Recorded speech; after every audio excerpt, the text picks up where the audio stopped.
Oh, hi there. How are you? All right.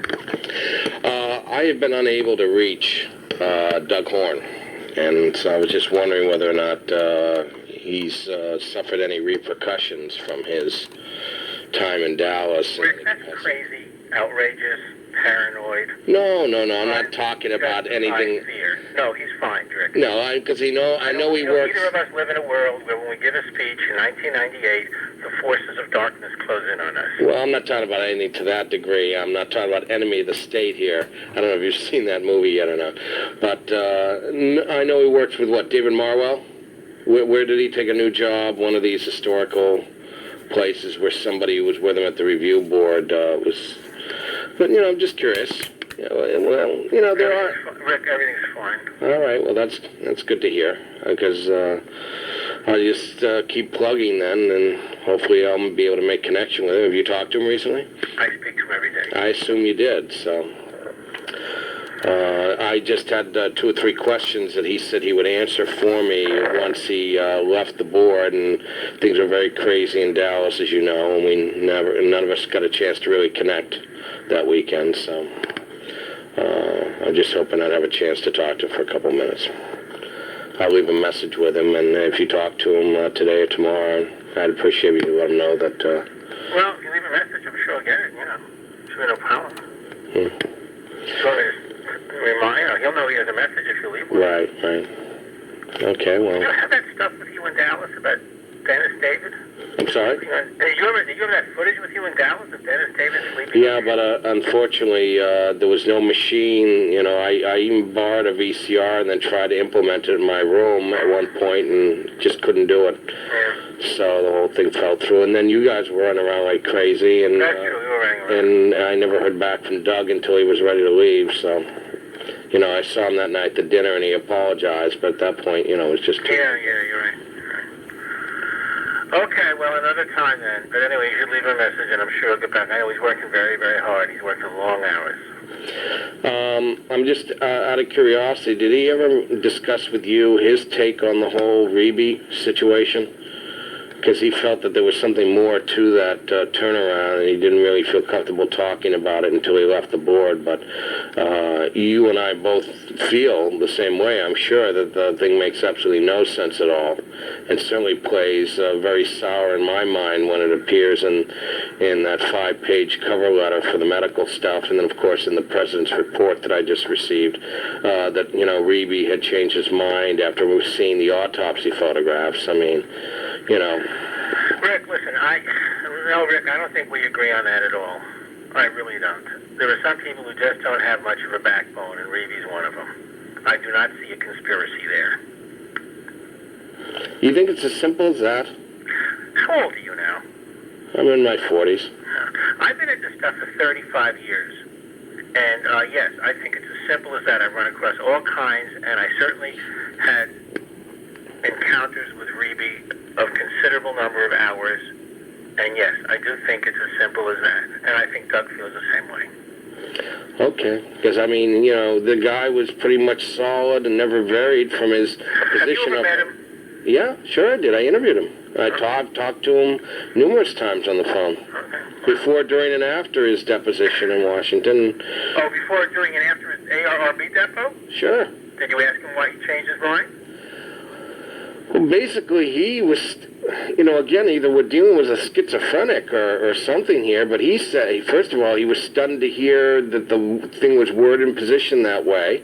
He says that when he was asked the question regarding the photographs, that the only thing he was saying is that in his mind, the wound was a little bit in a different placement in the back of the head than reflected in the photographs, but the way he felt after the fact, that he wasn't saying that, the wound that he saw was in the front of the head as the pictures depict.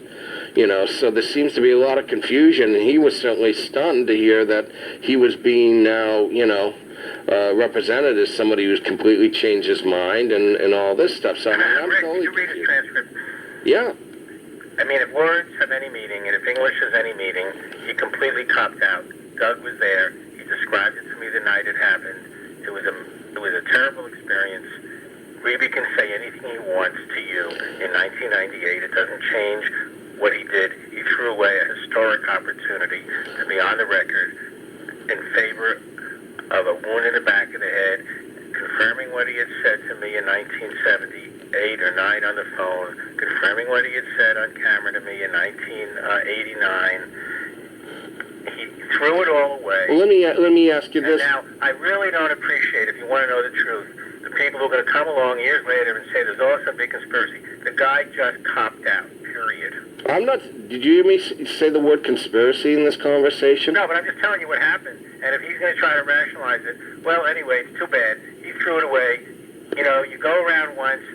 This is not a dress rehearsal. He had the chance to make an imprint on history. He blew it. Well, how do you reconcile? I mean, I think the bigger issue here is Mr. Gunn. I mean, how do you reconcile, someone who is using your material, your interviews with Reeby, to try to get Stringer to move off his position, and then when Reeby himself, the very guy whose interviews they were using, has this contradiction in his own position. I'd like to suggest something to you. Since I interviewed him and they used my material, I wish you'd have the courtesy next time you call up a witness right after his interview using my material to call me up and tell me what he said. I mean, you didn't bother to tell me that till today, just now. I never called the guy, okay? I'm writing a book on Oswald. But if you're going to go in and do that kind of interviewing, what are you talking about? I called the guy, and here's what he's now saying about it. But I think there's no defense for what he did. He just copped out, but I really would have appreciated hearing about it when you interviewed him. Apparently you were Mr. Johnny on the spot. I was not keeping up. I was so upset after I heard it, I just said, the hell with it. There's nothing can be done. There were people like that. Doug told me about it the night that it happened. Well, you have Floyd's number as well as I do. You're very capable. No, I don't. He's moved a number of times. You know that. He's sick. I could have gotten it from Doug, but I just said the hell with it.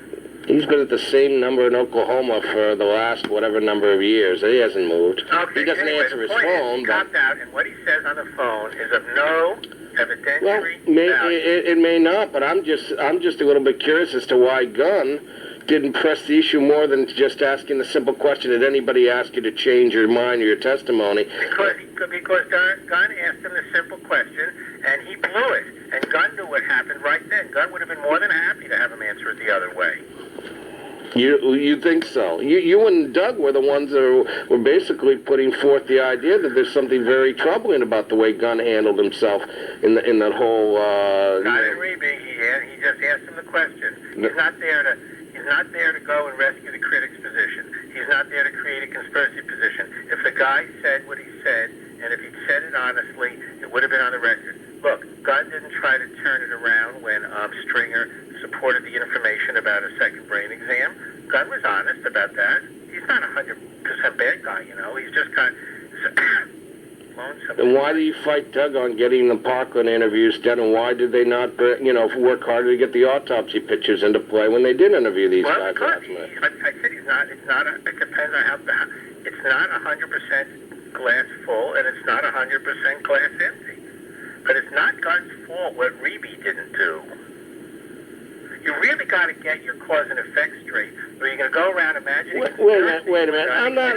Don't stop using the word conspiracy. It seemed to me if I was in Gunn's place, especially knowing the materials I had from David Lifton in hand that I'd already been implementing in other interviews with other people, that I would have said, well, wait a minute, Floyd, hold on for a second.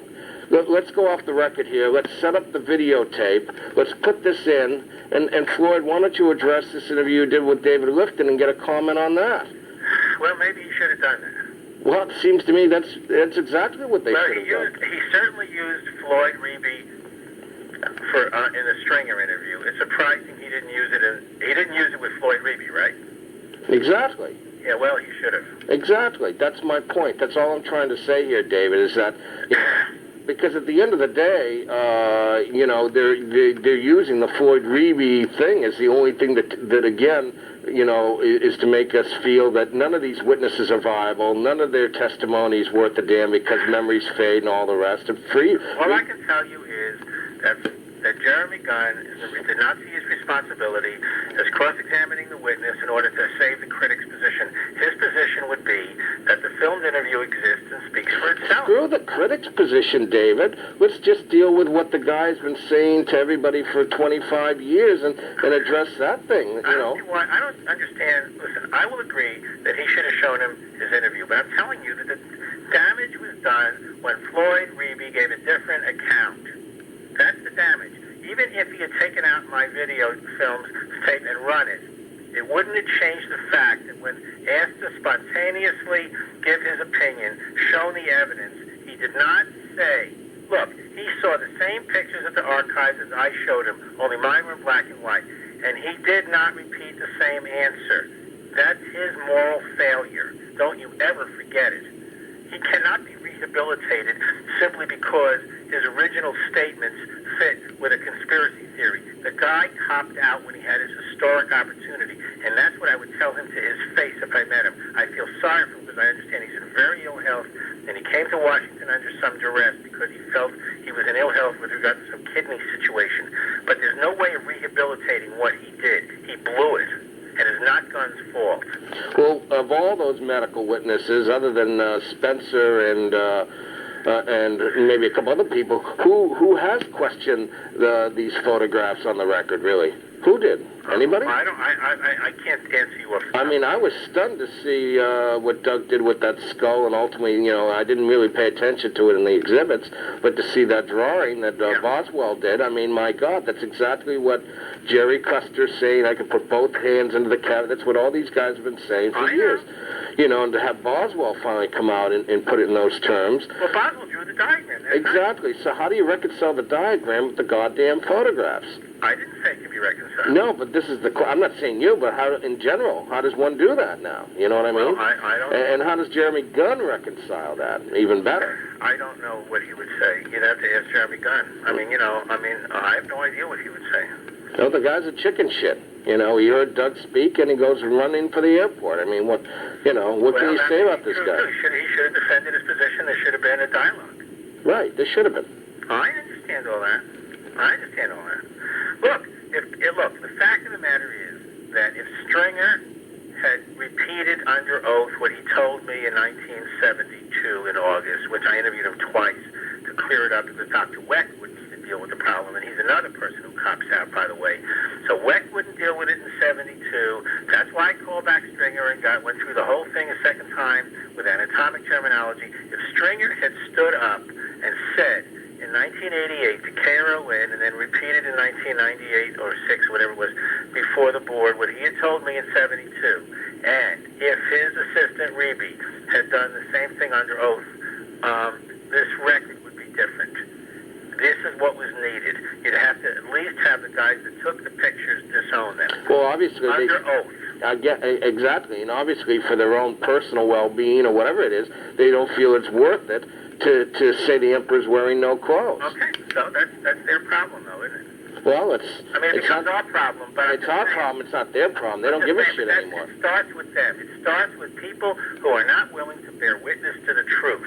But I'm just telling you right now, it's their problem in the sense that it's not Jeremy Gunn didn't create the situation. They could have told the truth. This problem with Stringer started in 1988 when Stanhope Gould sent a crew across country. I know the whole story. I know exactly what happened with that situation. And well, how do you know the whole story? Because I'd heard the story about how they went there and they did a pre-thing and they were ready to shoot, and then the guy did a complete 180. Right. Right. But the bottom line is the whole justification for this medical adventure on the part of the review board was quote unquote to clarify the record. All it seemed to do there is muddy it, not clarify it. Gunn should have asked Reby. He probably should have played the tape and said, okay, your answer's on the record. Now you have to explain this prior interview. And he didn't. And that's probably, inexcusable. But then look at the kind of guy Gunn is. And now that you've seen what kind of guy he is, what else do you expect of him? I mean, he behaves exactly what you saw happen at Lancer 100 times more when he was Doug's boss. He was doing on the board, making life miserable, being for conspiracy one day, against it another day. He's a totally unreliable person. Well, but let me ask you the $64,000 question here. First of all, have you ever seen the deed of gift? Have you ever been to the archives?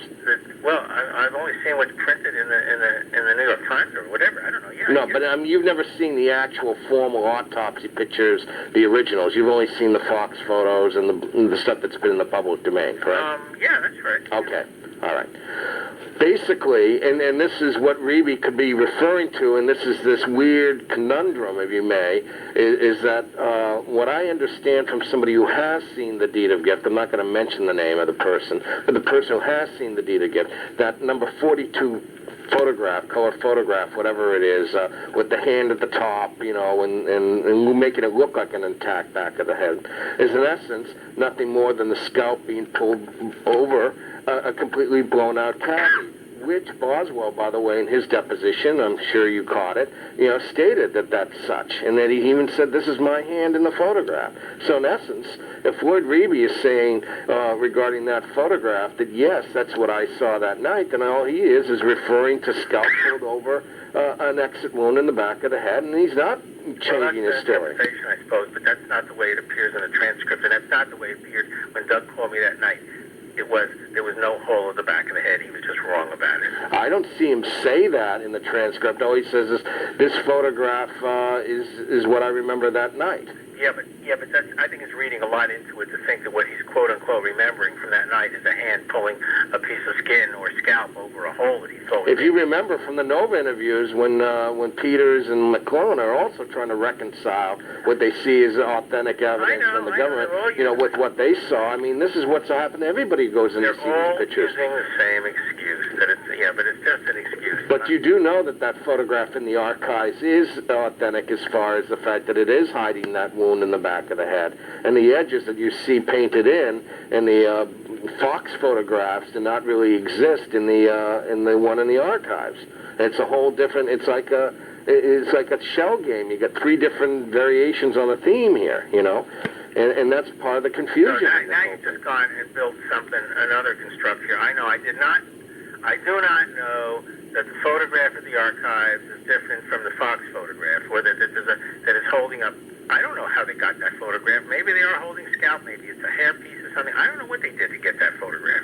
Well, what I'm saying is they didn't have to fake the fact that in other words, the photograph in the archives is just representing scalp over an open wound, whereas the photograph that's out in the public domain represents more of an intact back of the head with one not even thinking that there was any damage at all to the, you know what I'm saying? There's a big difference there. I know what you're saying, but if somebody has a big hole in the back of their head, and if during the period of photography someone puts a piece of scalp up there to hide it for a few seconds and takes a photograph, if a person asks a witness, is there a hole in the back of the head, he's going to say yes. He's not going to say... Well, in essence, that's what Boswell said during his deposition. Boswell said that during his deposition. Okay, so... You knew that, didn't you? I guess so, yeah.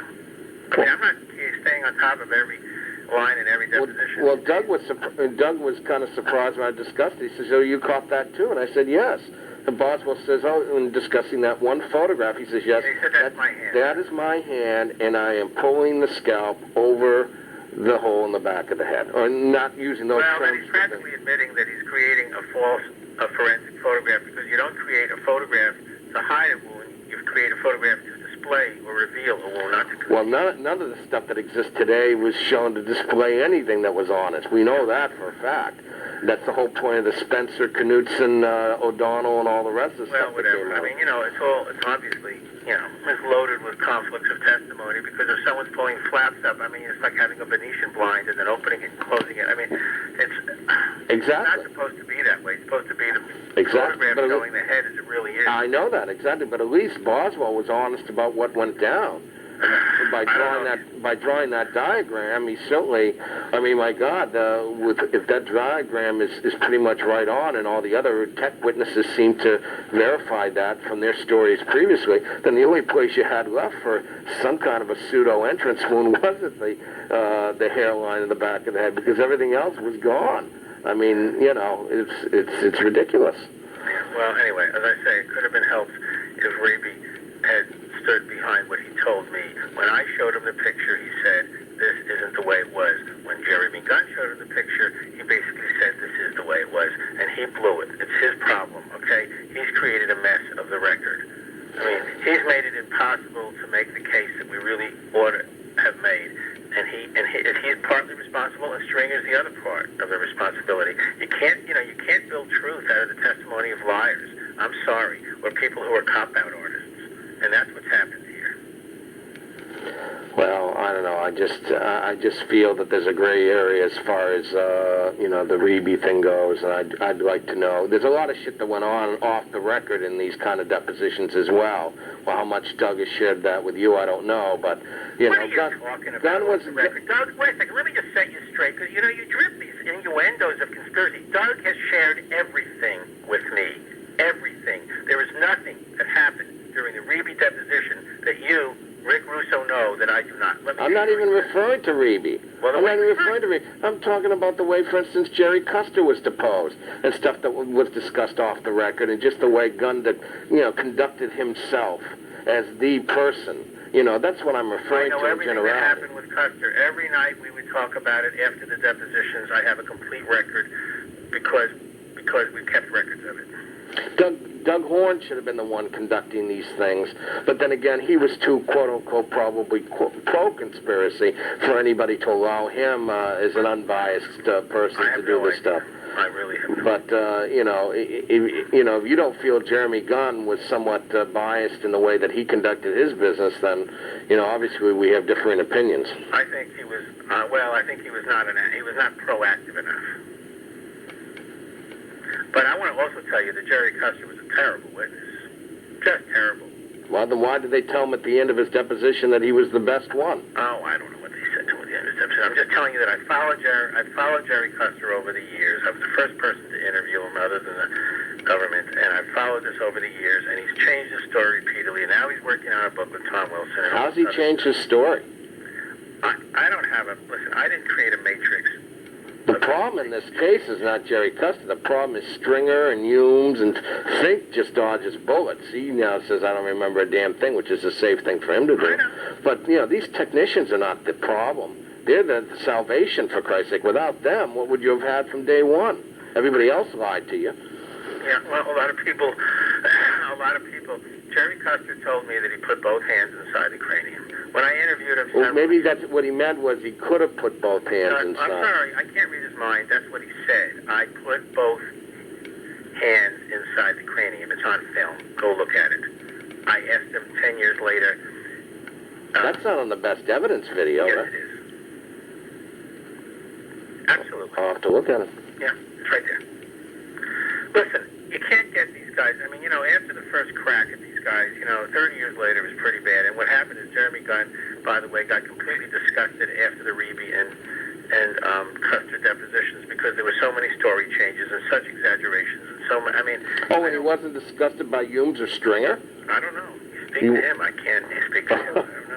Well, he was disgusted by one, but you don't know if he was disgusted by the other? I know for a fact that he was really fed up after the Reeby thing and after when he saw what happened because it was like one, big cloud and it was like a big deck with jokers and who knows who's going to say what and whether it means anything after all these years passed. Well, maybe Reeby figured, hey, why should I put my, situation on the line? He was pissed to be up there in the first place and he wants to be done with all this shit. Why should he all of a sudden try to be the hero here and say that the government is lying to us and that's fake photographs?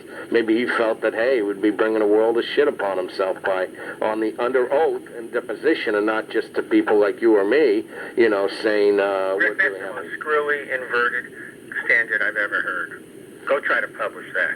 Well, I'm not saying publish that. That's ridiculous. I know more. Under oath. He's supposed to tell the truth. There's no reason for him not to tell the truth. Then what's wrong with Stringer? Did he tell the truth to you, or did he tell the truth to me? Well, I think he told the truth to me the first time. All right, then he's lying like a son of a bitch under oath. Tony, you can't excuse what Reeby did, is what I'm saying. These guys are not heroes. Well, how can you excuse Stringer for lying to us? I didn't say I'm excusing Stringer. I never excused He's Stringer. the problem, not Reeby. I mean, what Reeby was trying to do was reconcile something. He said from the very beginning, when they asked him verbally, describe the nature of the wound you saw. At the very beginning of the deposition, he described exactly what he's been saying all along. He didn't come in lying, saying, the back of the head was intact. When he was shown look, Rick, you can go on and on about it. It's not going to change what happened, and it's not my problem. Reeby was shown the picture. He had an opportunity under oath to go up against the picture. He blew his historic opportunity. Okay, this is the same Reeby who gave me some speech about truth in 1979 or something, I forget. But the point is, he had the opportunity and he blew it. Okay, it may be frustrating and irritating and all the rest, but it was his responsibility to tell the truth, and he didn't do it. That's all I can say.